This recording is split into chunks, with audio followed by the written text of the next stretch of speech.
오늘 읽으신 말씀 4장 1절에 그러므로 형제들아 우리가 끝으로 주 예수 안에서 너희에게 구하고 권면하노니 너희가 마땅히 어떻게 행하며 하나님을 기쁘시게 할 수 있는지를 우리에게 배웠으니 곧 너희가 행하는 바라 더욱 많이 힘쓰라.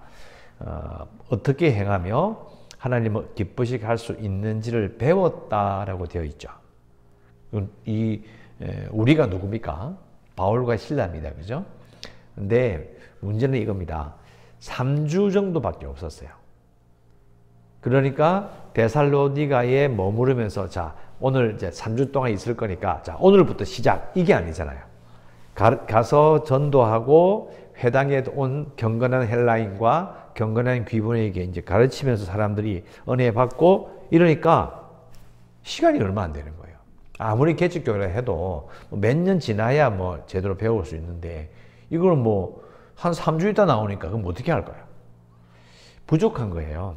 더 많이 가르쳐야 되고 생활 속에서 예수 믿고 사는 것이 무엇인지를 더 가르쳐야 되는 그런 문제가 있었기 때문에 오늘 이 부분을 기록하고 있다. 이렇게 이해할 수 있겠습니다. 그런데 마땅히 어떻게 행하며 하나님을 기쁘시게 할 수 있는지를 우리에게 배웠다라고 되어 있는데 또 너희가 행하는 바라고 되어 있는데 그러면 뭘 가르쳤을까요? 그 짧은 시간에 뭘 가르쳤을까요? 그러니까 오늘 내용 빼버리고 가장 중요한 거 이제 큰 걸 가르쳤어요. 큰 틀을 가르쳤을 텐데 그게 뭘까요? 간단합니다. 황제를 복음으로 생각하는 삶에서 예수님을 복음으로 생각하는 삶이라는 거예요. 또 그 말은 무슨 말일까요? 우상 숭배를 그만두라 이 말이 되는 거죠. 우상 숭배를 하다가 우상 숭배를 하질 않아. 여러분 이 엄청난 생활의 변화 아니겠습니까? 큰 틀을 말하는 거예요. 자, 그런데 좀 더 생각해 보면 이렇습니다. 자, 예수님이 살던 시대 AD 즉 한 뭐 30년 또 지금 여기 바울이 살아온 시대 50년 60년 이 시대가요. 황제 숭배가 시작된 지 얼마 되지 않았어요. 그전에는 여러 가지 잡다한 우상들이 많이 있었는데 예수님 오시기 전 한 50년 정도 바울보다 좀 앞선 시대에 갑자기 황제 숭배가 시작된 거예요. 이유가 뭐냐면 이 아들 황제가 자기 아버지 황제를 신이다 선포해버린 거예요. 근데 문제는 뭐죠? 자기 아버지가 신이야. 그럼 자기 뭐예요? 자기도 신이 되는 거예요. 이상하게 돼버린 거예요. 근데 사람들이 아무도 이상하게 생각 안 했어요. 우리 같으면 미친놈, 지가 무슨 신이고 이렇게 생각할 수 있겠지만 그러나 그 당시 사람들은 이렇게 생각이 돼요. 그런가? 왜요? 로마라는 엄청나게 큰 나라를 이루고 그것도 거의 500년이 갔거든요. 그러니까 이 사람들이 생각할 때 이런 큰 나라를 이루고 이런 나라를 만들 정도면 그런가? 이렇게 생각한다는 거예요. 그래서 사람들은요 황제를 떠받들 수밖에 없는 거고 그러니까 제 말은 황제 숭배가 있기 전에는 개인적으로 부적을 붙이고 뭐 향 피우고 어느 지방에 유명한 신이 있다 하더라 그런 수준이 아니라 살아있는 황제를 신으로 섬겨버리면요 이거는 문제가 어떻게 됩니까? 황제의 숭배를 거부하잖아요. 죽을 수 있어요. 국가 종교와 개인 종교는 다릅니다. 국가 종교가 딱 되는 순간 이건 무시무시한 힘이 폭력이 될 수 있거든요. 그러니까 황제를 숭배하라고 하는 것이 뭐 최근에 생긴 일이긴 하지만은 그런 황제를 신으로 떠받들어야 된다고 모든 사람이 전부 다 생각하는 세상에서 그걸 딱 거부해보고 예수님이 복음이고 예수님이 황제다. 여러분 이게 어떤 느낌입니까? 이 보통 문제가 아니죠.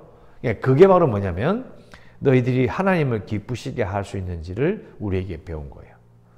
그러니까 이 말은 이겁니다. 단순하게 뒤에 나오는 내용처럼 깨끗하게 살자, 나쁜 짓 하지 말자 그런 도덕적인 걸 말하는 게 아니라요. 큰 게 뭡니까? 누구를 왕으로 모시고 사느냐가 제일 중요한 거예요. 왜냐하면 황제를 섬기는 사람 중에서도요. 아니면 지금처럼 우상을 섬기는 사람들도 깨끗하게 살려는 사람이 있어요. 안 그럴까요? 나쁜 짓 안 하려고 하는 사람이 있잖아요. 그런 정도의 수준을 넘어서는 거죠. 정말 하나님을 기쁘시게 하는 것은 하나님을 왕으로 예수 그리스도를 왕으로 섬기는 자가 하나님을 기쁘시게 해요. 아, 음란을 버리고 깨끗하게 살면 하나님이 기쁘시게 하겠지. 물론 기쁘시게 하죠. 중요한 건 뭐냐면 제목인 거예요.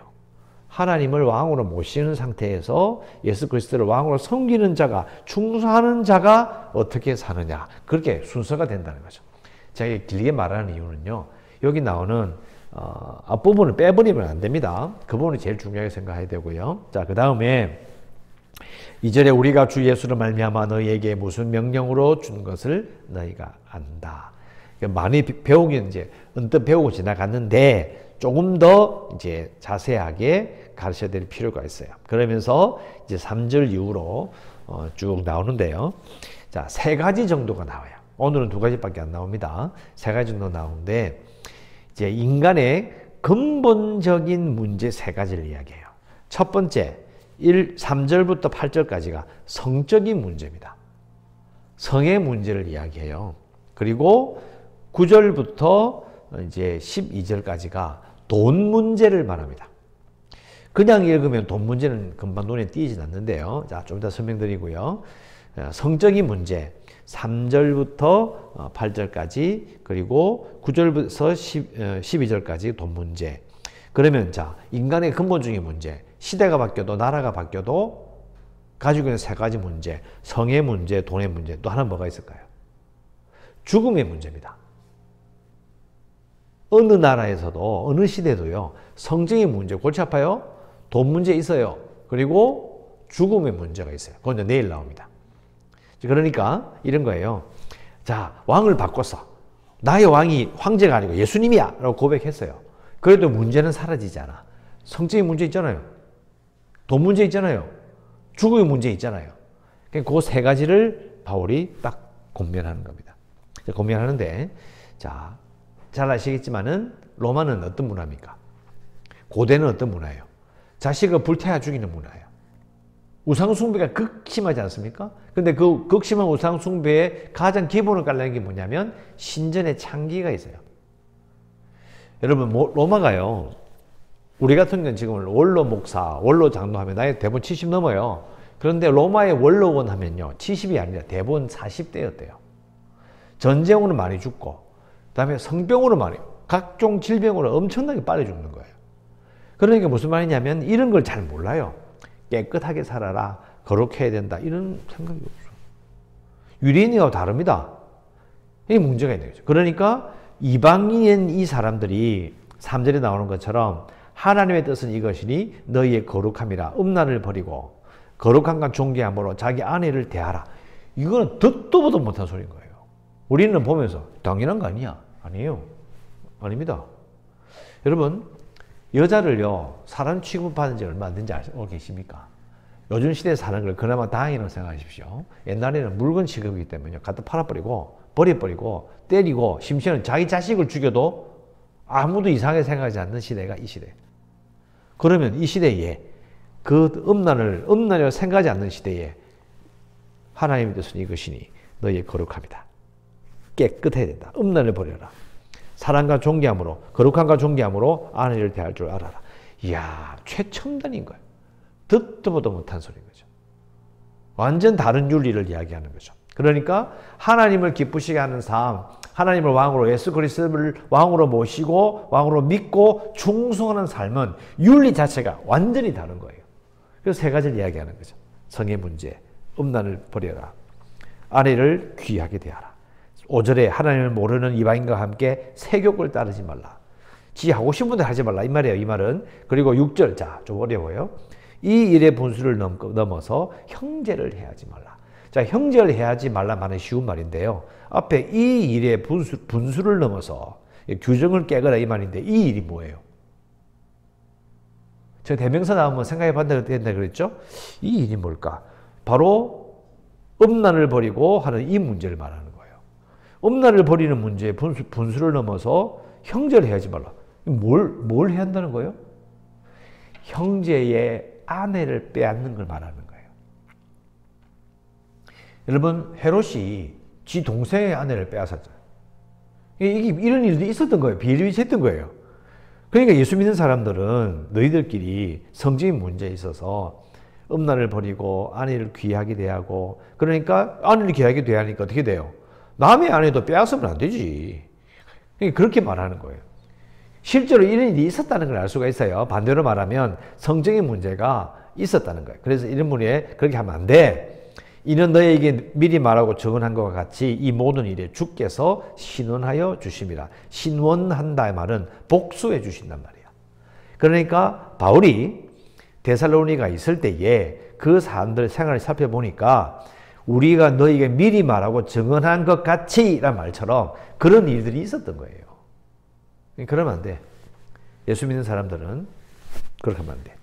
7절 하나님이 우리를 부르심은 부정하게 하심이 아니요 거룩하게 하심이고 8절 그러므로 저버리는 자, 즉 성적인 문제에 대하여 하나님의 뜻을 거부하는 자는 사람을 저버리는 것이 아니라 너희에게 그의 성령을 주신 하나님을 저버리면이다. 정확하게 예수 믿는 데살로니가 사람들에게 말하는 거예요. 첫 번째 성적인 문제를 말했고 두 번째 9절부터 형제 사랑에 관하여는 너희에게 쓸 것이 없음은 너희들 자신이 하나님의 가르치심을 받아 서로 사랑함이라. 너희가 온 마게도냐 모든 형제에 대하여 과연 이것을 행하도다. 형제들아 권하노니 더욱 그렇게 행하고. 형제를 사랑해요. 이 형제는 어떤 형제예요? 피로 나는 형제가 아닙니다. 예수 믿게 된 사람들, 이 서로 형제라고 느끼는 거예요. 가족이야. 서로 사랑해. 심지어는 10절에 마게도냐 형제에도 그렇게 하는 거예요. 마게도냐가 어디입니까? 데살로니가가 속한 지방을 마게도냐라고 하는데 그 사랑이 있잖아요. 교회에만 있는 게 아니고 자기들끼리 있는 게 아니라 이거는 예수 믿는 다른 지방에 있는 사람들에게도 그 사랑이 전해지는 거예요. 그 사랑이 전해지는 게 뭘까요? 사랑합니다라고 말하는 건가요? 그게 아니고 물질적으로 도운 거예요. 마음이 나는 거야. 마음이 막 생겨가지고 막 도와줬어. 자, 이런 말이 있습니다. 돈으로 사랑을 살 수 있습니까? 니 내 사랑해라. 돈 주고 사랑합니까? 좋아하겠지. 좋아하겠지. 돈 싫어하는 사람 없으니까. 좋아하겠죠. 돈으로 사랑을 살 수 없어요. 그런데 말을 바꿔야 돼. 돈으로 사랑을 표현할 수 있어요. 무슨 뜻인지 아시겠습니까? 살 수는 없어요. 돈 준다고 나를 사랑하게 만들 수는 없지만 내가 그 사람에게 사랑을 표현할 수 있어요. 그 사람도 돈으로 내가 네 좋아한대라고 표현할 수 있어요. 무슨 말인지 알겠습니까? 그러면 내가 누군가를 사랑해. 그러면 물질이 가요. 안 그럴까요? 바로 그거예요. 그걸 이야기하는 거예요. 돈으로 사랑을 사라고 이야기하는 것이 아니라 너희들이 진짜 사랑한다면 돈으로 그걸 표현해라. 그 말이에요. 그래서 12절 먼저 봅니다. 외인에 대하여는 단정히 행하고 또한 아무 궁핍함이 없게 하려 함이라. 궁핍함이 뭐예요?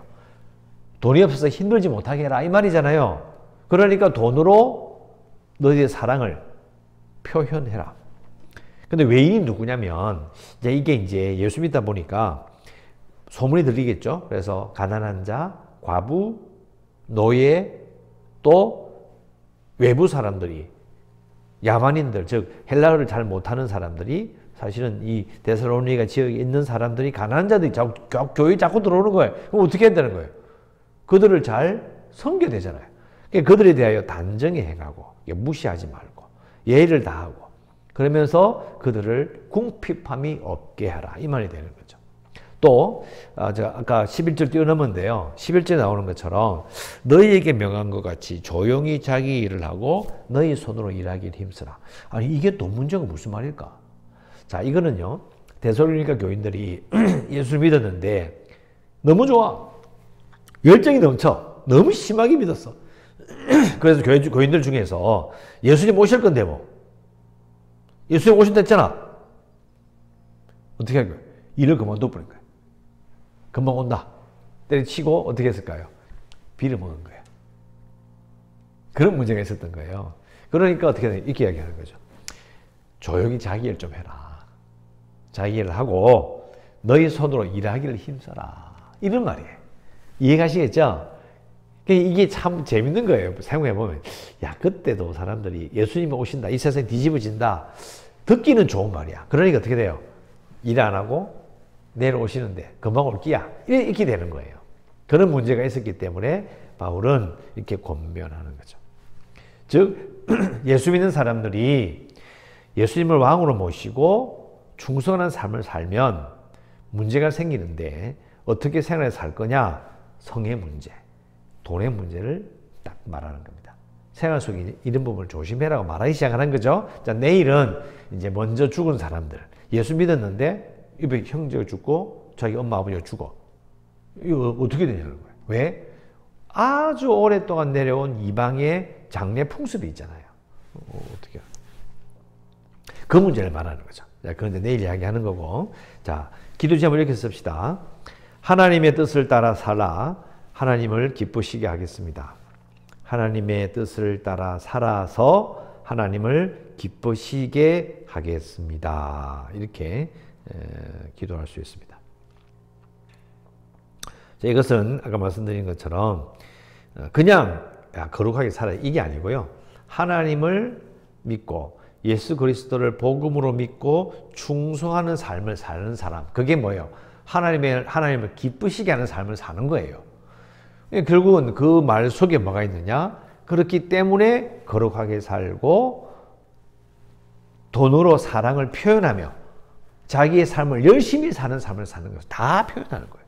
그러니까 그걸 줄여서 하나님의 뜻을 따라 살아서 하나님을 기쁘시게 하겠습니다 라고 기도할 수 있습니다. 이렇게 기도하시고 우리의 교회가 구원의 방주가 될 수 있도록 또 재개발을 위해서도 코로나19 극복과 연약한 성도들 주일학교를 위해서 그리고 선교제를 위해서 또 이 나라를 위해서도 기도하시고 오늘도 은혜 가운데 살아가시기를 주의 이름으로 축원합니다.